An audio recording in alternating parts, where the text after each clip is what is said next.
തെസ്സലോനിയൻസ് എടുത്ത് 1 തെസ്സലോനിക്ക 5:19 ആത്മാവിനെ നിങ്ങൾ നിർവീര്യമാക്കരുത്. എന്ന് പറഞ്ഞ് ആത്മാവിനെ നിങ്ങൾ നിർവീര്യം ആക്കരുത്. ബൈബിള് ചോദിച്ചാൽ മാത്രമേ തുറക്കത്തുള്ളൂ. ഇങ്ങനെ തുറന്ന് കിടക്കത്തില്ല. തുറന്ന് കിടക്കുന്നത് വെയിറ്റിംഗ് ഷെഡാണ്. വെയിറ്റിംഗ് ഷെഡിന് പൂട്ടും താക്കോലൊന്നും ഇല്ലല്ലേ. ബൈബിളിന് പൂട്ടും താക്കോലും ഉണ്ട്. അതിങ്ങനെ തുറന്ന് മലന്ന് കിടക്കത്തില്ല. മുട്ടുവിൽ നിങ്ങൾക്ക് അതാ തുറക്കപ്പെടും. നമ്മൾ ബൈബിളിൻ്റെ പല വചനങ്ങളിലും പ്രാർത്ഥിച്ചാൽ മാത്രമേ ഓപ്പൺ ചെയ്ത് കിട്ടത്തുള്ളൂ. അതുകൊണ്ട് നിങ്ങൾക്ക് സംഭവിക്കണമെന്ന് വെച്ചാൽ നിങ്ങൾ ബൈബിൾ വായിച്ചേക്കാം, ആരാമനക്ക് ബൈബിൾ വായിക്കണമെന്നല്ല പറഞ്ഞത്, വായിച്ചേക്കാന്ന് ഇങ്ങനെ വായിച്ചുകൊണ്ടിരിക്കും. അങ്ങനെ ഓപ്പൺ ചെയ്യത്തില്ല. ഫസ്റ്റ് നിങ്ങൾ ദൈവതിരുസന്നിധിയിലാണെന്ന് നിങ്ങളൊരു ഓർമ്മ വരുത്തണം.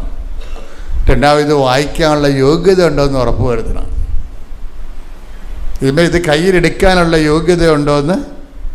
കാര്യം പഴയ നിയമമല്ല, പുതിയ നിയമം. പുതിയ നിയമത്തിലെ ഓരോ വാക്കും അങ്ങേരുടെ രക്തം കൊണ്ട് കഴുകിയ വിശുദ്ധ ശക്തമുള്ള വചനങ്ങളാണ്. കാര്യം അതിനെല്ലാം അങ്ങേര് രക്തം ചിന്തിയിട്ട് സീൽ ചെയ്തിട്ടുണ്ട്. പഴയ നിയമം വായിക്കണ പോലെ പുതിയ നിയമം വായിക്കാൻ പറ്റത്തില്ല. പുതിയ നിയമം വായിക്കണമെങ്കിൽ മുട്ടേന്ന് വായിക്കേണ്ടി വരും. പഴയ നമുക്കത് നിന്ന് വായിക്കാം. യഹൂദന്മാരെല്ലാം നിന്നല്ല പ്രാർത്ഥിക്കേണ്ടത്, ക്രിസ്ത്യാനി മുട്ടേന്നാണ് പ്രാർത്ഥിക്കുന്നത്. എന്താ പ്രശ്നം വെച്ച് കഴിഞ്ഞാൽ പുതിയ നിയമം വായിക്കണമെങ്കിൽ അവൻ്റെ കുരിശിൻ്റെ ചുവട്ടിൽ നമ്മൾ മുട്ടേ നിൽക്കും. കർത്താവേ, നീ ഞങ്ങൾക്ക് വേണ്ടി ക്രൂശിക്കപ്പെട്ടവനാണ്, തിരുവിലാവിൽ മുറിവേറ്റവനാണ്, മുൾക്കിയുടെ ചൂടിയവനാണ്, നിൻ്റെ വിശുദ്ധമായ രക്തത്താലാണ് നീ വചനം സ്ഥിരീകരിച്ചിരിക്കുന്നത്. ആ വചനത്തിൻ്റെ വാതിൽ ഈ ഉള്ളവർക്ക് വേണ്ടി, ഈ ഉള്ളവന് വേണ്ടി തുറന്നു തരണമേ. ശ്രുതികട്ടെ. ഹല്ലേലൂയ.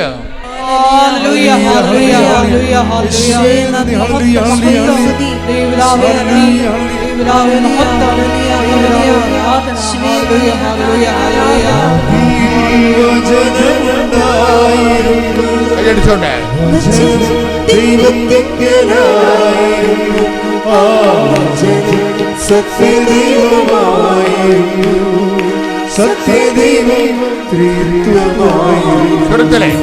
പരിശുദ്ധ പരമദിവ്യകാരുണ്യത്തിന് ആരാധനയും സ്തുതിയും പുകഴ്ചയും ഉണ്ടായിരിക്കട്ടെ.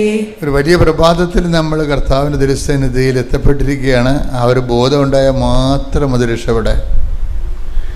കാര്യം രക്ഷ എന്നൊക്കെ പറയണത് നിൻ്റെ ജീവിതം ഒരു നിമിഷം ദൈവത്തിലെ നീ ദൈവതിരുസന്നിധിയിലാണ് ഇരിക്കണത്. നീ വന്നതല്ല വിളിച്ചതാണെന്ന് ഓർത്താൽ മതി. എന്താണ് വന്നതല്ല, എന്നെ വിളിച്ചതാണ്. സ്വരത്തിൽ പറഞ്ഞ് വന്നതല്ല വിളിച്ചതാണ്. ഞാൻ വന്നതല്ല എന്നെ വിളിച്ചതാണ്. ഞാൻ വന്നതല്ല എന്നെ വിളിച്ചതാണ്. ഹല്ലേലൂയ. മഹത്വം മഹത്വം.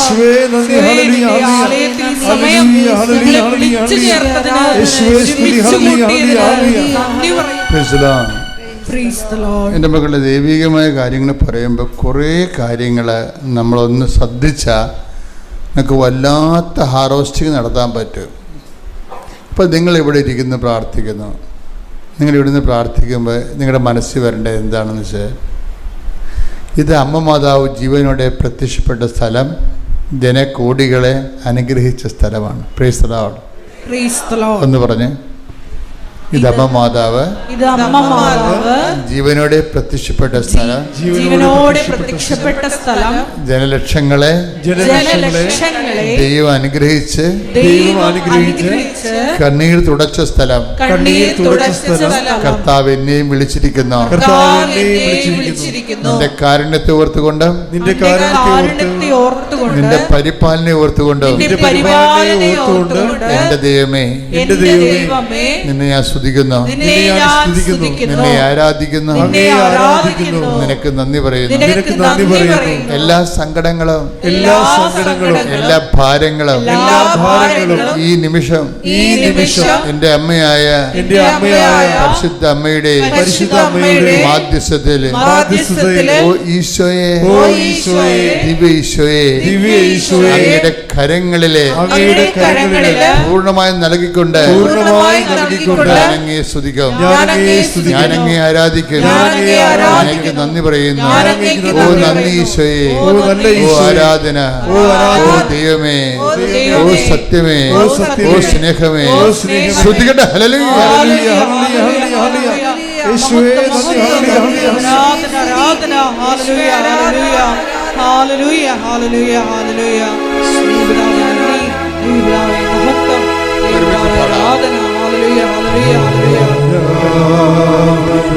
കൈകൾ വീശിക്കൊണ്ട്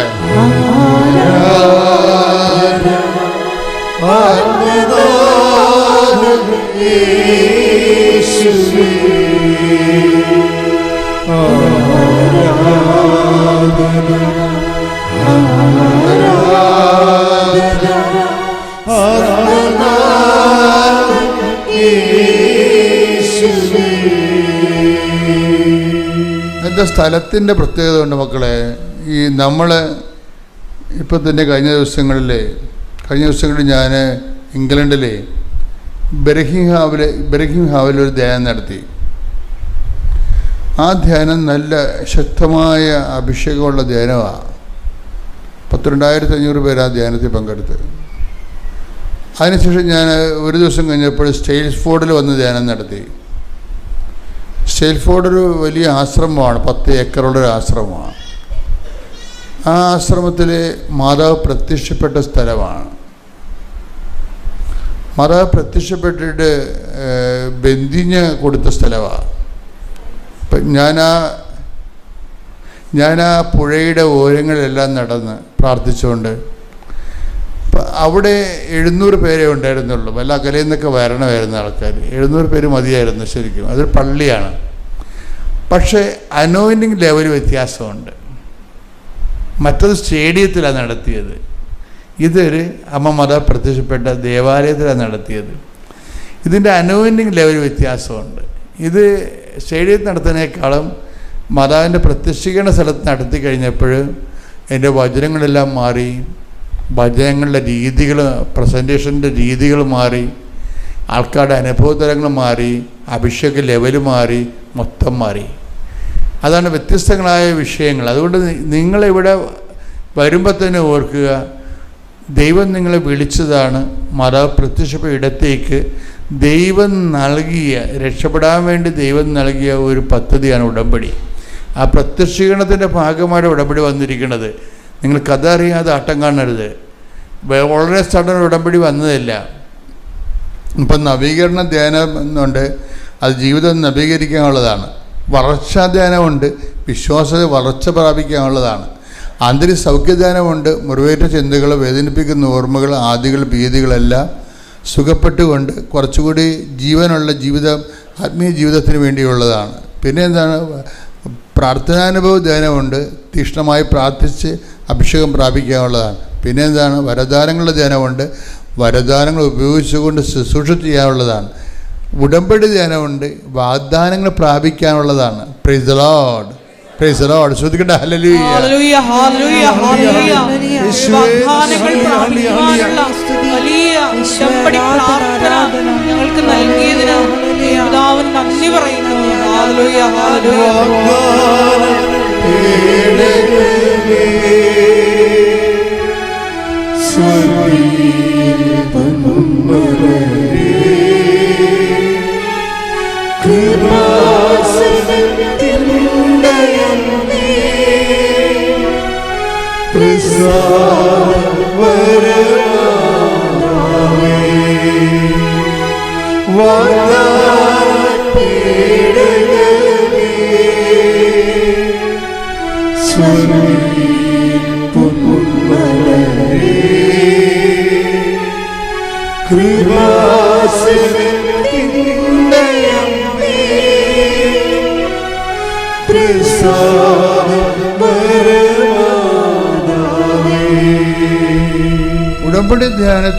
ഉടമ്പടി ധ്യാനത്തിനുള്ളതാണ്, വാഗ്ദാനങ്ങൾ പ്രാപിക്കാനുള്ളതാണ്.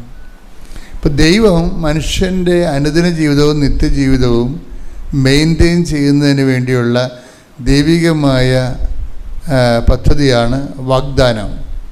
എന്ന് വെച്ച് കഴിഞ്ഞാൽ എപ്പോഴും ഞാൻ നിങ്ങളോട് പറയും, പുതിയ ആൾക്കാരുള്ളത് കൊണ്ടാണ് പഴയത് ഞാൻ ആവർത്തിക്കണം കേട്ടോ. പഴയ ആൾക്കാർക്ക് ബോറടിക്കരുത്. പുതിയ ആൾക്കാർ ഒത്തിരി ഉണ്ടല്ലോ. ആദ്യമായിട്ട് കൃപാസനത്തിൽ വന്നിരുന്ന് കൈപോക്കിക്ക് കുറച്ച് പേരുണ്ട്, ജസ്റ്റ് അപ്പോൾ കുറച്ച് പേരെങ്കിലും പുതിയ ആൾക്കാരുണ്ട്. അപ്പോൾ എപ്പോഴും ശ്രദ്ധിക്കേണ്ടതെന്ന് വെച്ച് കഴിഞ്ഞാൽ, ചില സമയത്ത് ഞാൻ പഴയ സിലബസ് ഞാൻ മനഃപൂർവ്വം എടുക്കണമല്ല, കർത്താവ് ധ്യാനിപ്പിക്കുമ്പോൾ അങ്ങനെ ഓരോരോ സാധനം പറയിപ്പിക്കുന്നതാണ്. ഇപ്പോൾ എന്താ പ്രശ്നം എന്ന് വെച്ച് കഴിഞ്ഞാൽ, നമുക്ക് നമ്മുടെ അനുദിന ജീവിതവും നിത്യജീവിതവും അതിൻ്റെ പോരായ്മ പരിഹരിക്കുന്നതിന് വേണ്ടിയും അത് പുഷ്കലമായിട്ട് വളരുന്നതിന് വേണ്ടിയും ദൈവം നമുക്ക് നൽകുന്ന ഒരു ക്യാപ്സ്യൂളാണ് വാഗ്ദാനം എന്ന് പറയുന്നത്. എൻ്റെ പേര് ത്രേസ്യാമ്മ ഫിലിപ്പ്. ഞാനിവിടെ വന്ന് ആദ്യമായിട്ട് ഉടമ്പടി എടുക്കുന്നത് 2022 മാർച്ച് 23 ഞങ്ങളുടെ വീട്ടിലേക്ക് പോകാനായിട്ട് 20 വർഷമായിട്ട് വഴിയില്ലായിരുന്നു. ഞങ്ങളൊരു ആറ്ററമ്പിലാണ് താമസിച്ചുകൊണ്ടിരുന്നത്. അപ്പോൾ ഈ കല്ലുകൊണ്ടുള്ള ബണ്ട് കെട്ടണം. തോട്ടപ്പള്ളിയിലേക്ക് വെള്ളം ഒഴുകി പോകുന്ന സ്ഥലമായതുകൊണ്ട് ആറിൻ്റെ തിട്ട ഇടിഞ്ഞ് ആറ്റിലേക്ക് പോകുന്നത് കൊണ്ട് ഗവൺമെൻറ് ആ പ്രോജക്റ്റ് ഉപേക്ഷിച്ചു. ഇത് കോടികൾ വേണമെന്നാണ് പറഞ്ഞിരുന്നത്. ഞങ്ങൾ ഒത്തിരി മന്ത്രിമാരെ കണ്ടു, MLA കണ്ടു, ഒത്തിരിയേറെ പരാതികൾ കൊടുത്തു. അപ്പം പറഞ്ഞു ഗവൺമെൻറ്റിന് ഫണ്ടില്ല, ചെയ്യാൻ പറ്റത്തില്ല.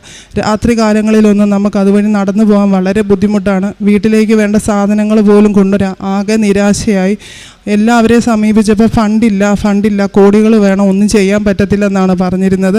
ഞാൻ ആദ്യമായിട്ട് ഉടമ്പടി എടുത്ത് രണ്ടാമത് പുതുക്കാനായിട്ട് ഇവിടെ വന്ന അന്ന് വൈകിട്ട് ഞാനൊരു കാശ് രൂപ അപ്പുറത്തെ ആൻറ്റീവായിട്ട് വഴിയുടെ ഒരു സൈഡിൽ കുഴിച്ചിട്ടു. പിറ്റേ ദിവസം ഉച്ചയായപ്പോൾ വീടിൻ്റെ വാതിൽക്ക് കുറേ പേര് നിൽക്കുന്നുണ്ട്. ഞാൻ വന്ന് ചോദിച്ചപ്പം പറഞ്ഞു, നിങ്ങൾക്കൊരു സന്തോഷ വാർത്തയുണ്ട്, ഒരു കോൺട്രാക്ടർ നിങ്ങളുടെ വഴിയുടെ പണി തുടങ്ങാൻ പോവുകയാണെന്ന് പറഞ്ഞു. ദൈവത്തിൻ്റെ കൃപയാൽ ഒരു 3 മാസം കൊണ്ട് ഗ്രാവലിട്ട ഒരു റോഡായിട്ട് ഇതന്ന് ഇവിടെ വന്നിട്ടുണ്ട്. അപ്പം വണ്ടിയൊന്നും ഞങ്ങൾക്ക് വീട്ടിലേക്ക് കൊണ്ടുവരാൻ പറ്റത്തില്ല. ഇപ്പോൾ ദൈവകൃപയാൽ വണ്ടിയെല്ലാം വീട്ടിലേക്ക് വരാൻ തുടങ്ങി.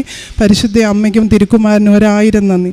രണ്ടാമതായിട്ട് എൻ്റെ ഭർത്താവിൻ്റെ മൂന്നാമത്തെ ഒരു ചേട്ടൻ സൗദിയിൽ വർക്ക് ചെയ്തുകൊണ്ടിരുന്നപ്പോൾ തലയിൽ ഒരു ട്യൂമർ. പുള്ളിക്കാരൻ തലകറക്കും ബുദ്ധിമുട്ടുമായിട്ട് ഹോസ്പിറ്റലിൽ ചെന്ന് അവർ നോക്കിയിട്ട് പറഞ്ഞു MRI ചെയ്തപ്പം പറഞ്ഞു വലിയൊരു ട്യൂമറാണ്, വേഗം തന്നെ അത് ഓപ്പറേഷൻ ചെയ്യണമെന്ന് പറഞ്ഞു. ചേട്ടൻ നാട്ടിൽ വന്നു. ഇവിടുത്തെ വൈക്കം ഇൻഡോ അമേരിക്ക ഹോസ്പിറ്റലിൽ ചെന്നു. സാമ്പത്തികമായിട്ടും നല്ലൊരു എമൗണ്ട് പറഞ്ഞു. ഇച്ചിരി റിസ്ക്കുള്ള ഓപ്പറേഷനാണ്. ഒന്നെങ്കിലും ഒരു വയസ്സം തളർന്നു പോകും, അല്ലെങ്കിൽ കണ്ണിൻ്റെ കാഴ്ച നഷ്ടപ്പെടാൻ സാധ്യതയുണ്ട്, ചെവി കേൾക്കത്തില്ല. അന്നേരം ഒത്തിരിയേറെ വിഷമിച്ച് അവരിവിടെ വന്ന് അച്ഛനെ കണ്ടു, ചേട്ടനും വൈഫും കൂടെ. അപ്പോൾ അച്ഛൻ പറഞ്ഞു, നിനക്ക് സൗഖ്യം കിട്ടുമെന്ന് നീ വിശ്വസിക്കുന്നുണ്ടോ എന്ന് ചോദിച്ചു. ഉടനെ ചേട്ടൻ പറഞ്ഞു വിശ്വസിക്കുന്നുണ്ടെന്ന് പറഞ്ഞു. എങ്കിൽ നീ ധൈര്യമായിട്ട് പൊക്കോളാൻ പറഞ്ഞു. അവർ തൊടുപുഴ സ്മിത മെമ്മോറിയൽ ഹോസ്പിറ്റലിൽ ഓപ്പറേഷൻ ചെയ്തു. അപ്പോൾ ഞാൻ എൻ്റെ ഒരു നിയോഗത്തിൽ ചേട്ടൻ ഒരു കുഴപ്പവും കൂടാതെ ഓപ്പറേഷൻ കഴിഞ്ഞ് റിക്കവറായി വരട്ടെ എന്ന് പ്രാർത്ഥിച്ചായിരുന്നു. 3 മാസം കഴിഞ്ഞപ്പോഴത്തേക്ക് ചേട്ടൻ എൻ്റെ വീട്ടിൽ നടന്നു വന്നു. അപ്പോൾ എനിക്കതൊരു ഭയങ്കര അതിശയമായിരുന്നു. ഒരു കുഴപ്പം ചേട്ടനില്ല. ഇന്ന് ചേട്ടൻ UK ജോലി ചെയ്യുന്നു. പിന്നെ എൻ്റെ 3 മക്കളാണ്. എൻ്റെ ഇളയ 2 മക്കൾ പഠിത്തത്തിലൊക്കെ വളരെ പുറകിലാണ്. എന്ത് കാര്യത്തിന് അവർ പുറകോട്ട് മാറും. എനിക്ക് ഒത്തിരി വിഷമമായിരുന്നു. അന്നേരം മാതാവിനോട് ഞാൻ എപ്പോഴും ആ പ്രത്യക്ഷീകരണ പ്രാർത്ഥന ചൊല്ലി ഇവർക്ക് വേണ്ടിയിട്ട് പ്രാർത്ഥിക്കും. മോനൊക്കെ ആണെങ്കിലും ഭയങ്കര മടിയായിരുന്നു. അവന് 8ാം ക്ലാസ്സിൽ ഒരു ടെക്നിക്കൽ സ്കൂളിലേക്കുള്ളൊരു പരീക്ഷയുണ്ട്. അതൊക്കെ പഠിക്കുകയാണെങ്കിൽ എന്തെങ്കിലും ഒരു തൊഴിലധിഷ്ഠിത വിദ്യാഭ്യാസമെങ്കിലും കിട്ടുമല്ലോ, അതിനൊരു ടെസ്റ്റ് നടത്തും. ആ ടെസ്റ്റ് പാസ്സാകുന്നവർക്ക് മാത്രമേ അത് കിട്ടത്തുള്ളൂ. ഞാൻ ഒത്തിരി മാതാവിനോട് പ്രാർത്ഥിച്ചിട്ട് വിട്ടു. എന്തുകൊണ്ടായാലും ഹരിപ്പാട് ടെക്നിക്കൽ സ്കൂളിൽ അവനൊരു അഡ്മിഷൻ ലഭിച്ചു. പിന്നെ എൻ്റെ മകള് 8ാം ക്ലാസ്സിൽ പഠിച്ചുകൊണ്ടിരുന്നപ്പോഴത്തേക്ക് സ്കോളർഷിപ്പിന് അപ്ലൈ ചെയ്തിരുന്നു. ആ സ്കോളർഷിപ്പ് ദൈവത്തിൻ്റെ കൃപയാലെ അവൾക്ക് ലഭിച്ചു. വർഷം 12,000 രൂപ വെച്ച് 5 വർഷത്തേക്ക്. അങ്ങനെ ദൈവം എനിക്ക് ഒത്തിരിയേറെ അനുഗ്രഹങ്ങൾ തന്നു. പിന്നെ എൻ്റെ മകൾ 10ൽ പഠിച്ചപ്പോൾ അവളുടെ ബർത്ത് സർട്ടിഫിക്കറ്റിൽ അവൾക്ക് പപ്പായുടെ പേരിനൊരു പ്രശ്നം വന്നു. ഞാൻ അതുമായിട്ട് 1 മാസത്തോളം പല സ്ഥലത്ത് കയറി ഇറങ്ങി, ഒരു രക്ഷയില്ല, നടക്കുന്നില്ല. അന്ന് ഞാൻ ഉടമ്പടി എടുത്തിട്ടില്ല. പിന്നെ ഓരോരുത്തർ പറഞ്ഞ അനുഭവം വെച്ച് ഞാൻ ആ പത്രം എടുത്തിട്ട് പത്രത്തിൽ ഈ സർട്ടിഫിക്കറ്റ് എല്ലാം വെച്ചിട്ട് ഞാൻ രജിസ്ട്രാറെ ചെന്ന് കണ്ടു. നടക്കത്തില്ല എന്ന് പറഞ്ഞു. ഞാൻ അവിടെ ഇരുന്ന് മാതാവിനോട് പ്രത്യക്ഷീകരണ പ്രാർത്ഥന ചൊല്ലി പ്രാർത്ഥിച്ചു. ഇച്ചിരി കഴിഞ്ഞപ്പോൾ സാർ എന്നെ വിളിച്ചിട്ട് പറഞ്ഞു ചെയ്തു തരാമെന്ന് പറഞ്ഞു. സാർ അത് ചെയ്തു തന്നു. എന്തായാലും അത് ഒത്തിരി വലിയ അനുഗ്രഹമായിരുന്നു. പരിശുദ്ധ അമ്മ തിരുക്കുമാരനിൽ നിന്ന് ഒത്തിരിയേറെ അനുഗ്രഹങ്ങൾ എനിക്ക് വാങ്ങിച്ചു തന്നതിന് ഞാൻ എൻ്റെ അമ്മയ്ക്ക് ഏറ്റവും കൂടുതൽ നന്ദി പറയുന്നു. ആദ്യമായി തന്നെ അമ്മ മാതാവിനും തിരുക്കുമാരനും 1000 നന്ദി പറയുന്നു. എൻ്റെ പേര് സോണിയ. ഞാൻ മണിക്കടവിൽ നിന്ന് വരുന്നു. ഞാനിവിടെ വന്ന ഉടമ്പടി എടുത്തത് 3-ാം തീയതിയാണ്. 3/6/2023 ഞാനിവിടെ വന്ന ഉടമ്പടി എടുത്തത്. ഞാൻ UK പോകാൻ വേണ്ടി എൻ്റെ പേപ്പർ വർക്കുകളെല്ലാം നടന്നുകൊണ്ടിരിക്കുകയായിരുന്നു. അപ്പോഴാണ് ഞാനിവിടെ വന്നത്. VFSലേക്ക് പേപ്പറുകൾ കൊടുക്കുന്ന ആ സമയത്താണ് ഞാനിവിടെ വന്ന് ഉടമ്പടി എടുത്തത്. അപ്പോൾ ആ പേപ്പറുകളൊക്കെ കൊടുക്കാൻ വേണ്ടിയിട്ട് ഒരു വക്കീലിനെയാണ് എൻ്റെ അനിയൻ UK വർക്ക് ചെയ്യുന്നത്. അവനാണ് ഈ കാര്യങ്ങളെല്ലാം നോക്കി നടത്തിക്കൊണ്ടിരുന്നത്. അപ്പോൾ അവൻ ആ പേപ്പർ വക്കീലിനെ പറഞ്ഞേൽപ്പിച്ചു. ഒരാഴ്ചയ്ക്ക് സമയമുള്ളൂ, അതായത് ജൂൺ 5-ാം തീയതി എൻ്റെ COS തീരും, അതിനു മുമ്പ് എല്ലാ പേപ്പർ വർക്കുകളും നടക്കണമെന്ന് പറഞ്ഞിരുന്നു. വക്കീലെല്ലാം തന്നെ ശരിയാക്കിക്കോളാം എന്ന് പറഞ്ഞു. ഞാൻ അന്ന് 3-ാം തീയതി ഇവിടെ വന്ന് ഉടമ്പടി എടുത്ത് ഇവിടുത്തെ കാര്യങ്ങളെല്ലാം ഉടമ്പടിയിൽ നമ്മൾ എങ്ങനെയൊക്കെയാണ് ചെയ്യേണ്ടതെന്ന് നമുക്ക് ഇവിടുന്ന് അവർ പറഞ്ഞു തന്നു. അന്ന് തൊട്ട് ഞാൻ ഉടമ്പടി പ്രാർത്ഥനകളെല്ലാം അനുഷ്ഠിച്ച് പോയിരുന്നു. 4-ാം തീയതി ഞാൻ എൻ്റെ വീട്ടിലെത്തുന്നത്. ഇവിടുന്ന് ഉടമ്പടി എടുത്ത് എൻ്റെ വീട് ഇരിട്ടി എന്ന് പറഞ്ഞ സ്ഥലത്താണ്, മണിക്കടവ് എന്ന് പറഞ്ഞ സ്ഥലത്താണ്. 4-ാം തീയതി ഞാൻ എൻ്റെ അനിയനെ വിളിച്ചു, കാര്യങ്ങളൊക്കെ എന്തായെന്ന് ചോദിച്ചു. അന്നേരപ്പോൾ അനിയൻ പറഞ്ഞു, വക്കീലിനെ എല്ലാം ഏൽപ്പിച്ചിട്ടുണ്ട്, പക്ഷേ ഞാൻ പിന്നെ വിളിച്ചിട്ട് എനിക്ക് കിട്ടുന്നില്ല, പക്ഷേ എല്ലാം റെഡി ആയിക്കോളും, 5-ാം തീയതി COS തീരുന്ന കാര്യമൊക്കെ ഞാൻ പറഞ്ഞിട്ടുണ്ട്, അതുകൊണ്ട് എല്ലാം തന്നെ റെഡി ആകുമെന്ന് പറഞ്ഞു. പക്ഷേ 5-ാം തീയതിയും അനിയൻ ഈ വക്കീലിനെ വിളിച്ചു, പക്ഷേ അന്നേരം ഫോൺ എടുക്കുന്നില്ല, ഫോൺ സ്വിച്ച് ഓഫ് ആണ്. അപ്പോൾ ഒത്തിരി തിരക്കുള്ള ഒരു വ്യക്തിയാണ് അയാൾ. അപ്പോൾ എല്ലാം റെഡി ആയിട്ടുണ്ടാകും എന്നതിനെ ഞങ്ങൾ വിശ്വസിച്ചു. പക്ഷേ 6-ാം തീയതി ആയപ്പോൾ വക്കീലിനെ ഞങ്ങൾക്ക് കിട്ടിയപ്പോൾ അനിയൻ ചോദിച്ചു, എല്ലാ കാര്യങ്ങളും ഓക്കെ ആയല്ലോ, VFSലേക്കുള്ള ഡേറ്റ് എടുക്കാൻ ആയല്ലോ എന്ന് ചോദിച്ചു. അപ്പോഴാണ് ആ വക്കീൽ ഓർക്കുന്നത് തന്നെ. അപ്പോൾ പുള്ളി പറഞ്ഞു, അയ്യോ ഞാനത് മറന്നുപോയി, ഇനി COS 5-ാം തീയതി തീർന്നില്ലേ, എന്നാൽ പിന്നെ ഇനി ഒന്നും നടക്കത്തില്ല എന്ന് പറഞ്ഞു. അപ്പോൾ ഞങ്ങൾ ഒരുപാട് പൈസയൊക്കെ മുടക്കിയിരുന്നു. അപ്പോൾ അനിയൻ പറഞ്ഞു, ഇനിയിപ്പോൾ എന്ത് ചെയ്യുമെന്ന് ചോദിച്ചു. ഞാൻ അനിയനോട് ചോദിച്ചു, ഇനി എന്നാ നമുക്ക് ഇനി ഒരിക്കലും പോകാൻ പറ്റത്തില്ലേ എന്ന് ചോദിച്ചു.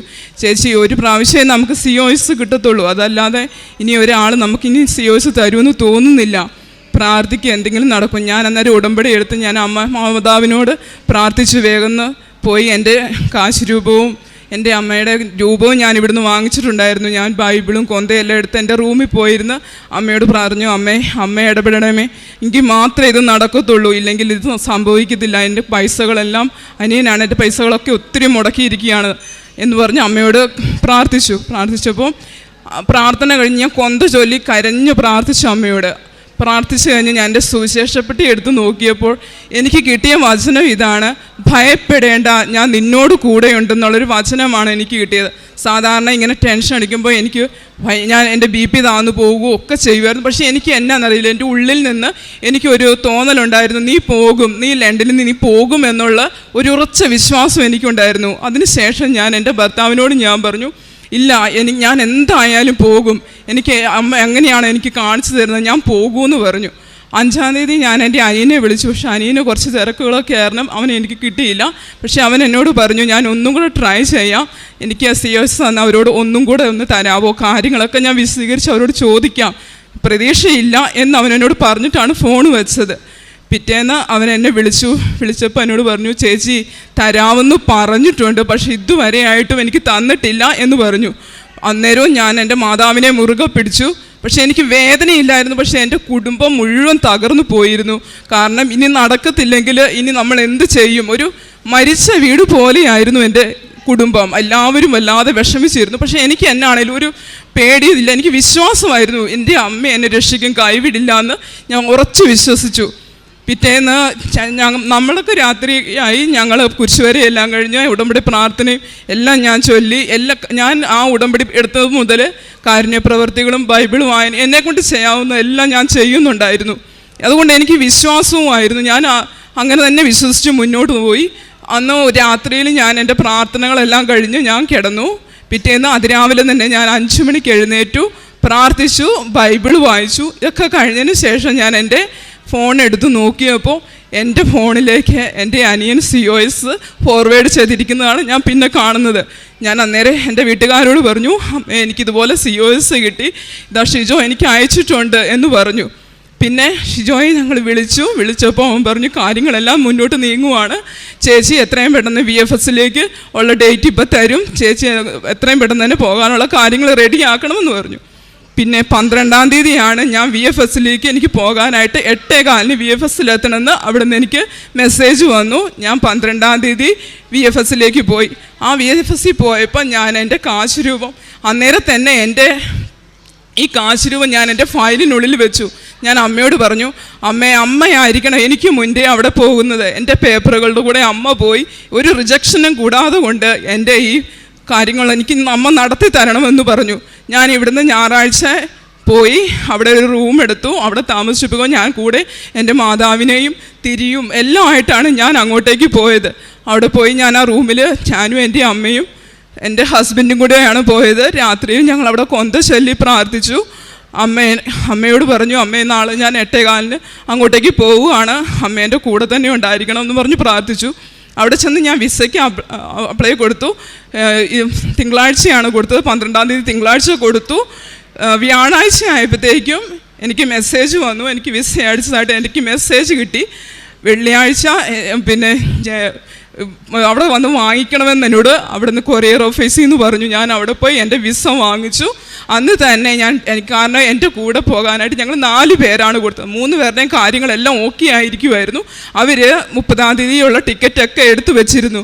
അപ്പം ഞാൻ അമ്മയോട് പറഞ്ഞു, അമ്മേ എനിക്ക് ഇവരുടെ കൂടെ തന്നെ പോകണം, അല്ലെങ്കിൽ ഞാൻ തന്നെ പോകണമല്ലോ അമ്മേ, അതുകൊണ്ട് എനിക്കും ടിക്കറ്റ് ഉണ്ടായിരിക്കണമേ എന്ന് പറഞ്ഞ് ഞാൻ പ്രാർത്ഥിച്ചു. അപ്പോൾ തന്നെ ഞാൻ ടിക്കറ്റ് എടുക്കാൻ വേണ്ടി വിളിച്ചപ്പോൾ അവിടെ 10 മണി സമയം കഴിഞ്ഞിരുന്നു. അന്നേരം അവർ ഓഫീസ് അടച്ചു പോയെന്ന് പറഞ്ഞു. ഓഫീസ് അടച്ചു പോയെങ്കിൽ എൻ്റെ ഒരു കൂട്ടുകാരിയോടാണ് ഞാൻ പറഞ്ഞത്, അവൾ ഒന്ന് ചോദിക്കാവോ, എനിക്കും കൂടെ നിങ്ങളുടെ കൂടെ വരാൻ വേണ്ടിയിട്ടാന്ന് പറഞ്ഞു. അപ്പോൾ അവൾ അവരോട് വിളിച്ചു ചോദിച്ചു, ഒരാളും കൂടി ഉണ്ട്, ഒന്ന് ടിക്കറ്റ് ഉണ്ടോ എന്ന് നോക്കുമെന്ന് ചോദിച്ചു. അവർ അടച്ചിട്ട് പോയത് തുറന്നിട്ട് അവർ നോക്കിയപ്പോൾ 2 ഫ്ലൈറ്റ് ടിക്കറ്റേ ഉണ്ടായിരുന്നുള്ളൂ. അവർ പറഞ്ഞു എത്രയും പെട്ടെന്ന് തന്നെ ബുക്ക് ചെയ്യുക, എങ്കിൽ മാത്രമേ കിട്ടത്തുള്ളൂ എന്ന് പറഞ്ഞു. ഞാൻ ബുക്ക് ചെയ്തു. അങ്ങനെ ഞാൻ ഈ 30-ാം തീയതി ഞാൻ ലണ്ടനിലേക്ക് പോവുകയാണ്. അമ്മ എനിക്ക് തന്ന അനുഗ്രഹത്തിന് 1000 നന്ദി. ആദ്യമായി തന്നെ അമ്മയ്ക്കും തിരുക്കുമാരനും 1000 നന്ദി. എൻ്റെ പേര് സോബി, ഞാൻ ആലപ്പുഴയിൽ നിന്ന് വരുന്നു. ഞാൻ ഉടമ്പടി എടുത്തത് 2023 ജനുവരി 14-ാം തീയതിയാണ്. ഉടമ്പടി എടുക്കാനുള്ള കാരണം എൻ്റെ മമ്മി പറഞ്ഞിട്ടാണ് ഉടമ്പടി എടുത്തത്. എൻ്റെ ഹസ്ബൻഡ് വർക്ക് ചെയ്യുന്നത് അബുദാബിയിലാണ്. കഴിഞ്ഞ വർഷം നവംബർ മാസത്തിൽ ഹസ്ബൻഡിന് സാലറി കിട്ടാതായിട്ട് ഒന്ന് റിസൈൻ ചെയ്യേണ്ടി വന്നു. ഒരു 9 മന്തോളം സാലറി പെൻഡിങ് ആയിരുന്നു. റിസൈൻ ചെയ്തിട്ടും അങ്ങനെ ക്യാൻസലേഷനായിട്ടും അത് അവർ പൈസ കൊടുക്കുന്നില്ലായിരുന്നു. അങ്ങനെ അവിടുന്ന് 1 മന്ത് റിസൈൻ കഴിഞ്ഞ് അവിടുന്ന് ഇറങ്ങി വേറൊരു കമ്പനിയിലേക്ക് താൽക്കാലികമായിട്ട് ജോലിയിൽ കയറി. എന്നാലും ഈ വിസ ക്യാൻസലാക്കിയാലേ നമുക്ക് വേറൊരു കമ്പനിയിലേക്ക് വിസ എടുക്കാൻ പറ്റുള്ളൂ. പക്ഷേ അവർ വിസ ക്യാൻസലാക്കണമെങ്കിൽ കമ്പനി കാശ് തരേണ്ടത് കൊണ്ട് അവർ വിസ ക്യാൻസലാക്കിയുമില്ല. പക്ഷേ ചെന്ന കമ്പനിയിൽ അത്യാവശ്യം നല്ലൊരു കമ്പനി ആയിരുന്നതുകൊണ്ട് അവർ ആ വിസയിൽ തന്നെ ജോലി ചെയ്യാൻ വേണ്ടി സമ്മതിച്ചു. ഇതിനെല്ലാം അമ്മയാണ് സഹായിച്ചത്. ഈ 9 മാസത്തെ സാലറിക്ക് വേണ്ടി ഞാൻ ജനുവരി ഉടമ്പടിയിൽ 1ാമത്തെ നിയോഗമായിട്ട് വെച്ചിരുന്നു. ഞാൻ ഉടമ്പടിയിൽ അവർ പറഞ്ഞ കാര്യങ്ങളെല്ലാം എന്നെക്കൊണ്ട് പറ്റാവുന്ന രീതിയിൽ ആത്മാർത്ഥമായിട്ട് ചെയ്തിട്ടുണ്ട്. പിന്നെ കഴിഞ്ഞ മാസം ഞാനതുപോലെ എല്ലാ മാസവും ഞാൻ ഇവിടെ വന്ന് പത്രം വാങ്ങിക്കൊണ്ട് പോകും. ഇവിടെ വന്നിരുന്ന് പ്രാർത്ഥിച്ചപ്പോൾ ഞാൻ മാതാവിനോട് പറഞ്ഞു, മാതാവേ, അടുത്ത മാസം മെയ് മാസത്തിലാണ് വന്നത്, അടുത്ത മാസം വരുമ്പോൾ എനിക്ക് പൈസ തന്നേ പറ്റുള്ളൂ, ആ 9 മാസത്തെ സാലറി തന്നേ പറ്റുള്ളൂ.